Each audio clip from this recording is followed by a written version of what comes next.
any of this information, even after they had been arrested. And it actually took a period of 3 or 4 months of a therapist working with Eric Menendez until he finally revealed the first tiny bit of information about that there had been abuse going on. This was a family that had a lot of secrets. The family members were shocked. They couldn't believe that the brothers were really responsible for killing their parents. I got to know the family very well over the course of 30 years of following this story. And one of the secrets in the Menendez family was that Jose Menendez had been molested by his mother when he was a young boy. The brother's aunt, Marta Cano, actually saw her mother doing things to her brother when he was 5 years old and she was about 6 or 7. Kitty Menendez also had a secret in her family, and she had been molested by a relative when she was a little girl, and she was sent away to a boarding school when she was very young after her mother found out about it.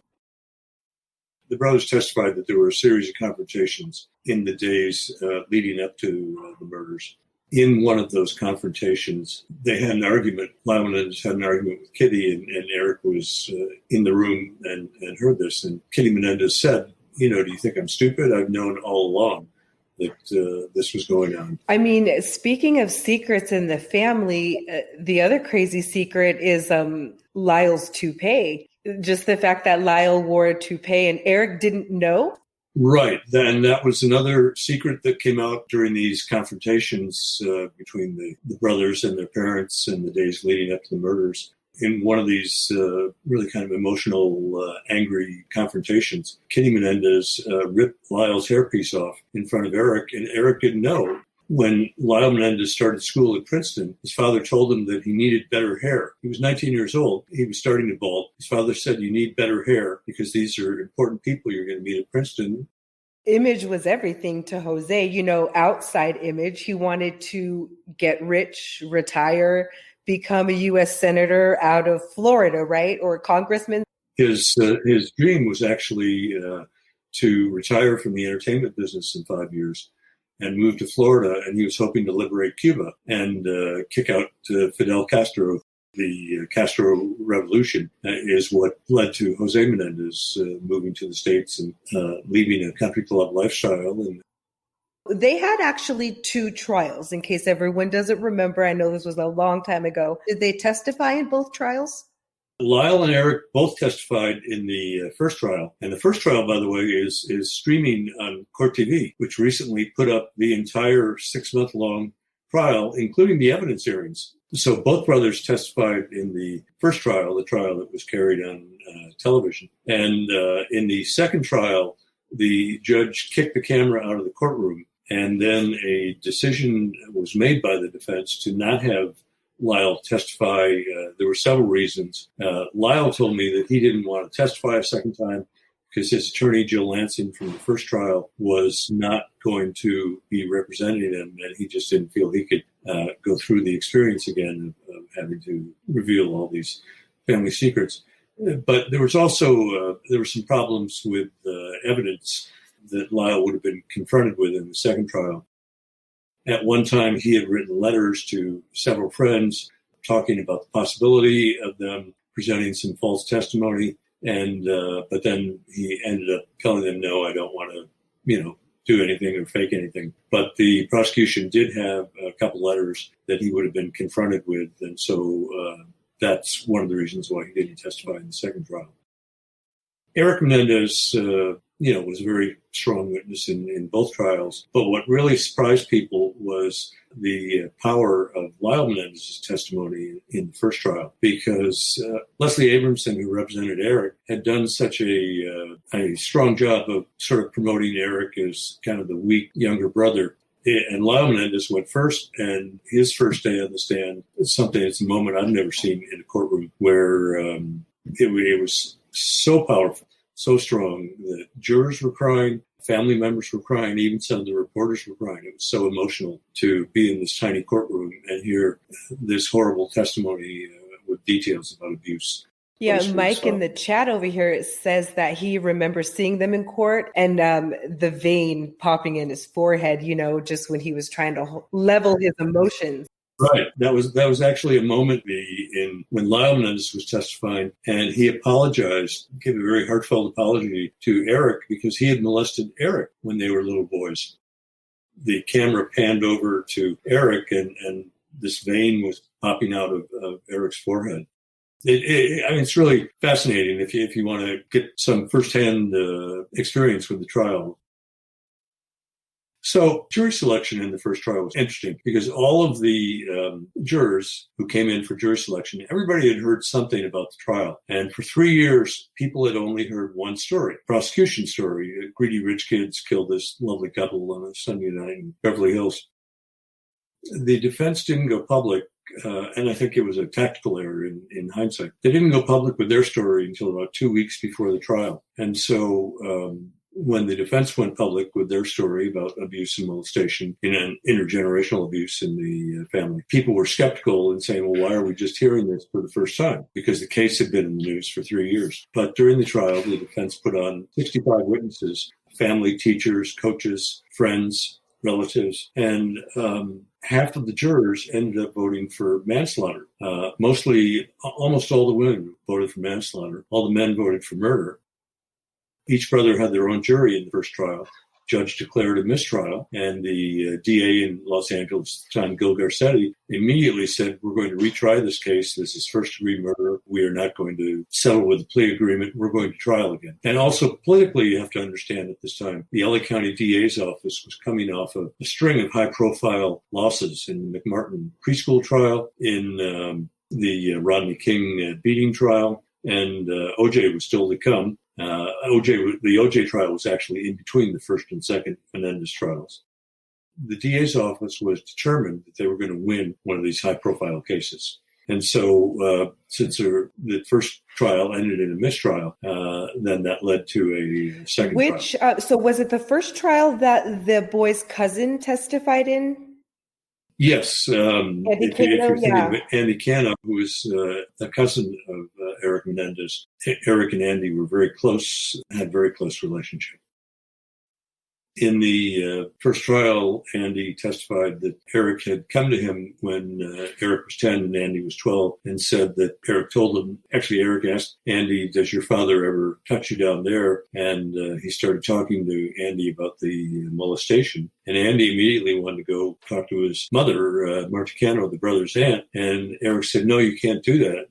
My father will kill me. He's threatened me. He'll kill me if I ever tell anybody. And so Eric made him swear on a pinky promise that he would never tell anybody. Andy Cano testified in both trials about that revelation. In June of 94, O.J. Simpson was arrested. In some ways, it was a blessing and a curse for the Menendez brothers. It took the spotlight away from them. But as things developed, and then O.J. was acquitted, the second Menendez trial had the misfortune of starting a couple days after the O.J. Verdict. And in the second trial, Judge Stanley Weisberg ruled the first day that he was kicking the camera out of the courtroom. And he knew that would cut down on the media coverage. I think the judge was embarrassed by the lack of verdicts in the first trial. People were very angry on talk radio in LA saying, what's wrong with those jurors? Why couldn't they convict the brothers? I mean, they admitted that they did it. But what happened was that the judge reversed most of his evidence rulings from the first trial, and he severely limited the testimony that the defense could put on. So there were many of the same witnesses, actually not all of them, not most of them. And the ones that did testify, they were limiting what they could say. And then what really put a stake in the heart of the defense in the second trial was the judge decided that he would not allow defense attorneys to argue for an imperfect self-defense. Most people don't realize that the Menendez defense was not, we were molested or abused, so therefore we get a pass to kill our parents. The actual legal defense was, we were in fear for our lives because after a lifetime of abuse, that people have processed things differently than the average person, and abuse victims process things very different. And so that was the Menendez defense. We were in fear for our lives. And when Lyle Menendez did not testify in the second trial, the judge decided, okay, this is an opening for me, and he would not allow the defense to argue imperfect self-defense as they had in the first trial. What was the fictitious testimony that Lyle was thinking of maybe going with in the second trial? He wrote a letter to a former girlfriend at one point in between the trials, and the prosecutors got hold of that letter. And there was also some communication with a friend of Eric's in which he was talking about the possibility of them faking some testimony. But as I said, both of the people who received the letters had later letters that said, I'm going to go with the truth. I don't want to fake anything. So obviously that would have been a major problem if he had been on the witness stand. It would have been a major problem in cross-examination. So tell everyone about the time that OJ runs into one of the brothers again, but this time they're both in jail.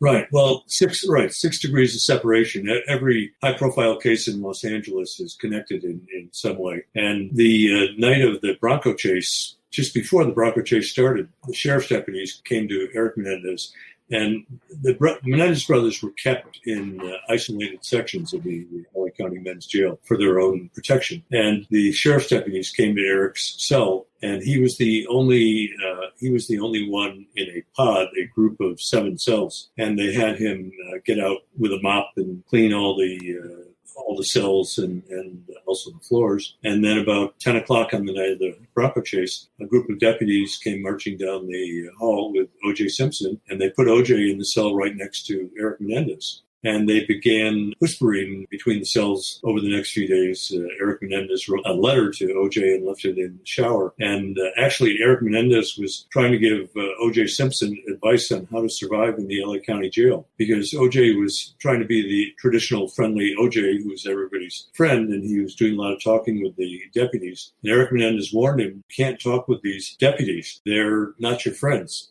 And anything that you say to them, they could report to the prosecution." So they were doing a fair amount of talking over several days. And they were also watching the media coverage of the beginning of OJ's prosecution and, watching TV through the bars of their cell. And Eric was very upset that Gil Garcetti, the LA County DA, was comparing the Menendez Brothers trial to OJ, saying, well, it wouldn't be a surprise to us if OJ says, well, I did it, but, there was this abuse going on. What people have to understand about Los Angeles is that there are 1,000 attorneys in the LA County DA's office, and they do win most of their cases. And you don't hear about most of their cases. They're routine cases. But they have a dozen people in the office that do public relations. And their job is to put out the spin in these high-profile cases, basically to try to poison the jury pool. They had the stage to themselves for 3 years. The public was only hearing one side of the story. It's a challenging situation to be prosecuted in a high-profile trial Absolutely. in Los Angeles.